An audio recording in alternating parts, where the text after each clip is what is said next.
Author and financial commentator joining us on the line. Hi there. Is it being overblown, the amount of threat the dollar's under, or is Putin on the right line here?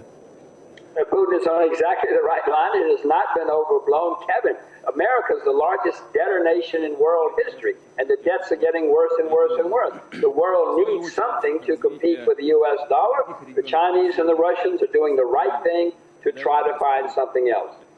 The ruble's been badly battered over the last couple of months. So we hear the central bank is going to let it float today. We'll talk about that in a minute. But it's these big deals that Russia's signed with China and vice versa, and they're going to do it in their own currencies, that's really given the ruble a boost, isn't it?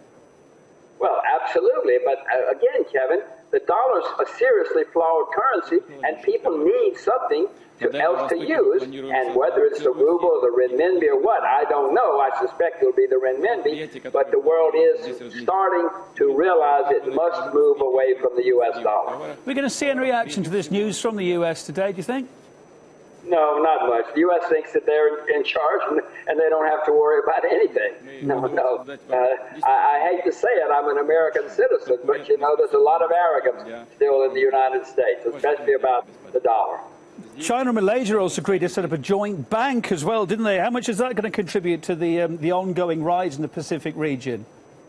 Well, it's another small step in the right direction. Malaysia has under 30 million people, so it's not that big a deal. But it's another step. We're having step after step. The Chinese have done the same with Singapore and lots of other places. And every step, you know, you start off moving 1 kilometer, but with one step at a time.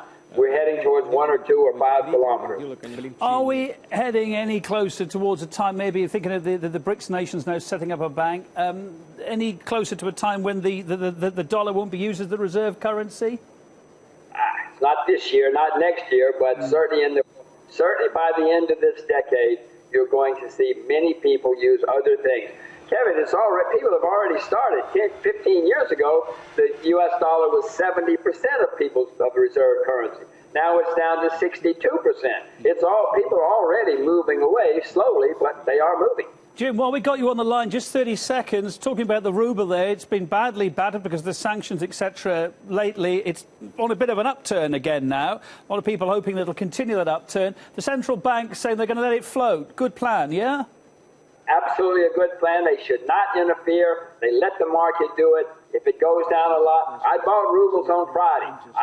People will come in and start buying it if it goes down. But if they get in the way, they'll mess it up. Just stay out of the way, let the market do it, and things will be fine. Jim Rogers, always refreshing to talk to you, author and financial commentator as you are, sir. Thank you.